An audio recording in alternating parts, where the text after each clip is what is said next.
కొత్తపేట శ్రీ చిన్న మహాలక్ష్మమ్మ సీతారామ దేవస్థానంలో దేవీ నవరాత్రోత్సవాలు భక్తి శ్రద్ధలతో సాగుతున్నాయి. ఆలయ కమిటీ ఆధ్వర్యాన ఈ రోజు అమ్మవారికి విశేష పూజలు జరిపారు.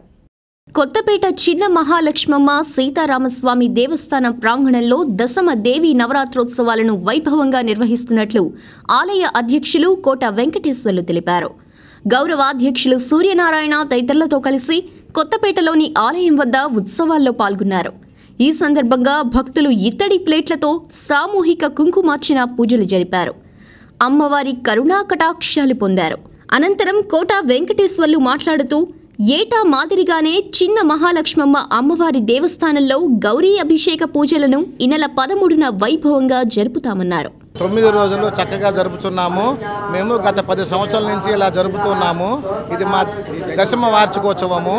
ఈ వార్షికోత్సవంలో ప్రతి సంవత్సరం కూడా ఏ ఏడు మేము కొత్త ఈ భక్తులు లోక కళ్యాణం కోసము భక్తుల సహాయంతో ప్రతి సంవత్సరం ఒక కొత్త ప్రోగ్రాం చేస్తూ ఉంటాము.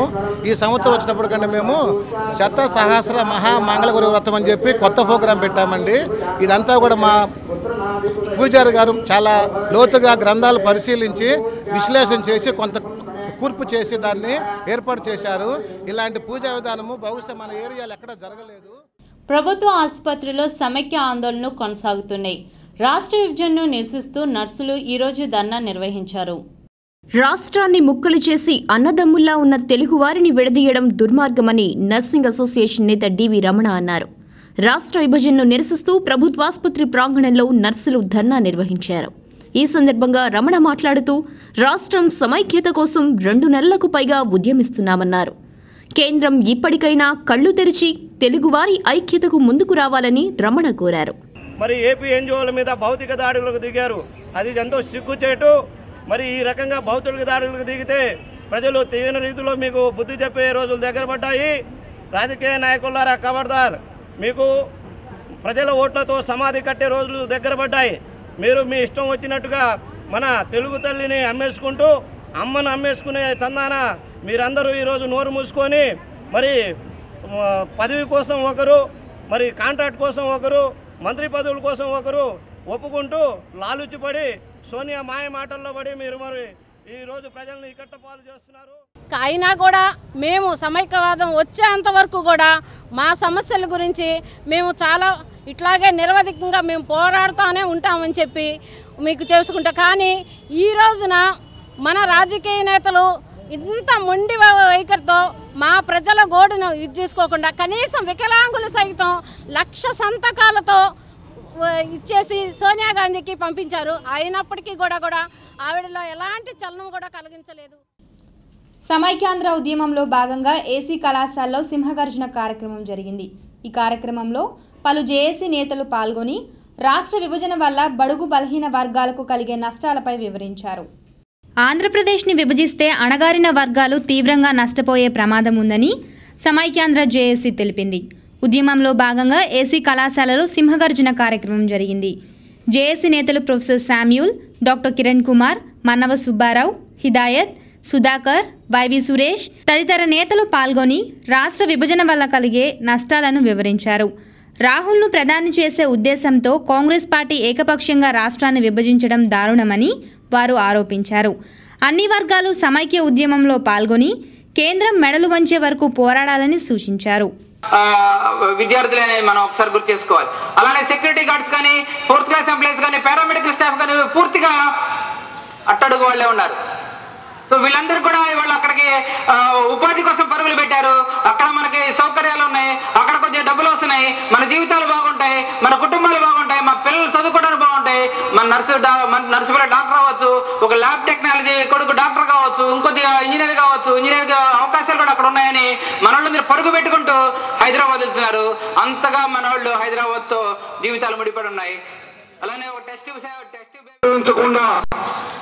మేమందరం కూడా కలిసి ఉంటాం, సమైక్యంగా ఉంటాం, రాష్ట్రాన్ని విభజించొద్దని చెప్పి ప్రాధాన్యపడ్డా కానీ ఏమాత్రం కూడా కనికరించకుండా ఈ రాష్ట్ర విభజనకి బీజం వేయటం జరిగింది.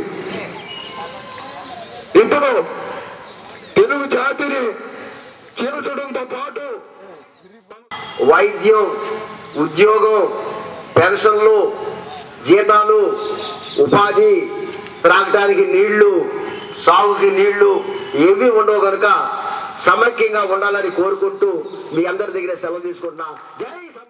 రాష్ట్ర విభజనకు వ్యతిరేకంగా శ్యామ్లా నగర్ ఎన్జిఓ కాలనీ వాసులు నగరంలో ఆందోళన చేపట్టారు.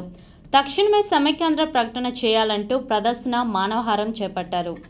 ఆంధ్రప్రదేశ్ను విభజిస్తే భవిష్యత్ తరాలు ఉపాధిని కోల్పోయి తీవ్ర నష్టం జరుగుతుందని పలువురు వక్తలు తెలిపారు. రాష్ట్ర విభజనకు వ్యతిరేకంగా శ్యామలానగర్ ఎన్జిఓ కాలనీ వాసులు నగరంలో ఆందోళన చేపట్టారు. కేంద్రం వైఖరిని నిరసిస్తూ ప్రదర్శన, మానవహారం జరిపి నిరసన వ్యక్తం చేశారు. రాష్ట్రంలో నెలకొన్న సమస్యలపై చర్చించకుండా ఏకపక్షంగా రాష్ట్రాన్ని విభజించడం తగదని డాక్టర్ ఫణిభూషణ్, వడ్లమాని రాజ్యలక్ష్మి చెప్పారు. ఎవరికీ ఆమోదయోగ్యంగా లేని విభజనను తక్షణమే ఆపాలని డిమాండ్ చేశారు. జరిగే నష్టమంతా మనకి, లాభం అంతా తెలంగాణ వాళ్ళకి. అలా కాకుండా ఒక పద్ధతి ప్రకారం మన మనసులో ఉన్న భావం కూడా వాళ్ళు తెలుసుకుని ఒక అందరికీ సమాన న్యాయం చేయాలంటే మనం ఎంత త్యాగం చేసినా, ముఖ్యంగా ఏపీ ఎన్జిఓస్ కానీ మిగిలిన అందరూ సీమాంధ్రులు అందరూ ఒక్కటయ్యి ఈ 60 రోజులు బట్టి చేసిన కూడా జాతీయ దాంట్లో ఒక్కసారి కూడా రాకపోవటం ఇదంతా చాలా అవమానకరమైన విషయం. మనకంటూ ఆత్మగౌరవం ఉంది. అందరూ కలిసి ముందుకొచ్చారు అని అంటే మీరందరూ కూడా రావాలి, సమైక్యాంధ్రాన్ని కోరుకుందాం. మనందరం కోరుకున్నది నెరవేర్చుకోవాలంటే విజ్ఞత ఉన్నవాళ్ళు, విజ్ఞానం ఉన్నవాళ్ళు, జ్ఞానం ఉన్నవాళ్ళు అందరూ బయటికి రండి.